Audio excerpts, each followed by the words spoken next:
Nous sommes en 1807. Napoléon, empereur des Français, conquérant des nations, vainqueur d'Austerlitz, est au sommet de sa puissance. L'encre du traité de Tilsit est à peine sèche, témoignage de son génie stratégique. Quelle meilleure façon de célébrer un tel triomphe qu'avec une grande chasse. « Berthier !» tonne la voix de l'empereur, résonnant dans les couloirs du palais. « Oui, sire !» s'exclame son toujours fidèle chef d'état-major, se précipitant à ses côtés. « Nous allons chasser le lapin, 1000 lapins, en l'honneur de nos 1000 victoires. » Berthier, toujours désireux de plaire, s'incline profondément. « Il en sera fait selon votre volonté, sire. 1000 lapins vous aurez. » Berthier, homme méticuleux en matière de logistique, s'attelle à l'organisation de la grande chasse. Il envoie des messagers aux 4 coins du pays, exigeant des lapins, et des lapins, on lui en fournit en abondance. Cependant, dans sa hâte, Berthier commet une grave erreur.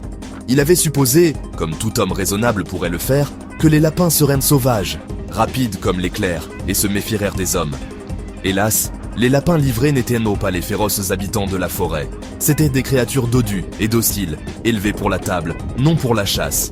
« Regardez leur douce fourrure, sire !» s'exclame un Berthier, fier, présentant un panier de lapins sans méfiance. Et si dodu, un vrai festin pour un empereur.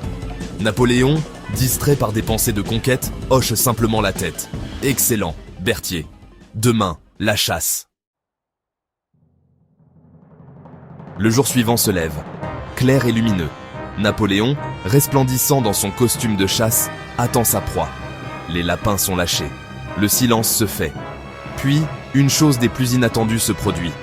Les lapins, au lieu de s'enfuir terrorisés, bondissent vers l'empereur. Ils envahissent ses bottes, ses jambes, son entourage, une mer de petits nez frétillants et de queues touffues. Les chasseurs, surpris par cette tournure inattendue des événements, restent figés, plongés dans un amusement perplexe.